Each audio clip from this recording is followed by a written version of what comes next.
एक गांव में एक बहुत गरीब किसान रहता था। वह अपने बेटे के साथ उस गांव में रहता था। किसान के पास उतना भी ज़मीन नहीं था जितना वह अपने घर खर्चा चला सके। थोड़ी सी ज़मीन थी जिस पर खेती करके उसे बेच देता, जिससे थोड़ा सा पैसा मिलता। एक दिन किसान और किसान का बेटा खाना खा रहा था। तभी बेटे ने बोला, पिताजी, ऐसे कैसे चलेगा? कभी खाना मिलता है, कभी नहीं मिलता। सब ठीक हो जाएगा बेटा, तुम चिंता मत करो। फिर अगले दिन रामू उदास होकर अपने खेत की ओर जा रहा था। तभी तभी उसका दोस्त श्यामू मिलता है। क्या हुआ भाई, तुम इतने उदास क्यों हो?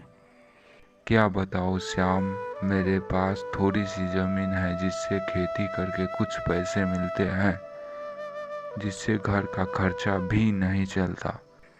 तुम चिंता मत करो दोस्त, एक काम करो, राजा के पास जाओ, वह तुम्हारी मदद ज़रूर करेंगे।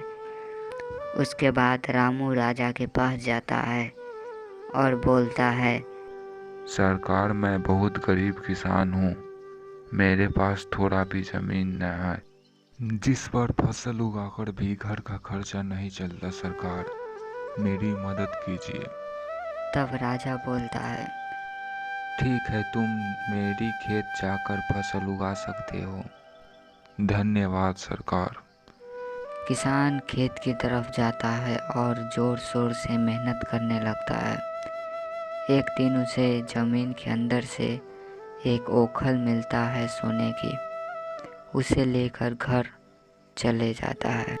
सोने की ओखल देखकर उसका बेटा बोलता है, पापा ये क्या है? बेटे, ये सोने का ओखल है। यह ओखल राजा के ज़मीन के अंदर मिला है। मैं इसे राजा को देने जा रहा हूँ।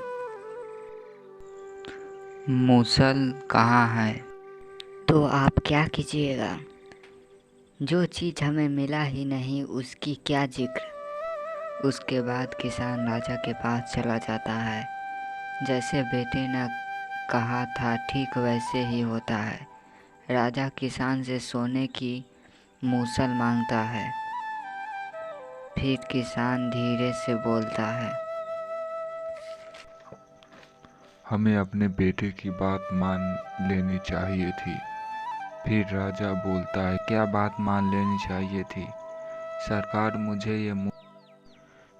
मुझे ये ओखल मिली तो पहले घर गया था, तो मेरे बेटे ने कहा था कि अगर राजा आपसे मूसल मांगेंगे तो आप क्या करेंगे? मैं तो बोल के आया, जो चीज़ हम मुझे मिला ही नहीं उसका जिक्र क्या। यह सुनकर राजा को किसान की ईमानदारी पर भरोसा हो जाता है। उसके बाद राजा बोलता है, तुम अपने बेटे को बुलाओ। और उसका बेटा राजा के पास आता है।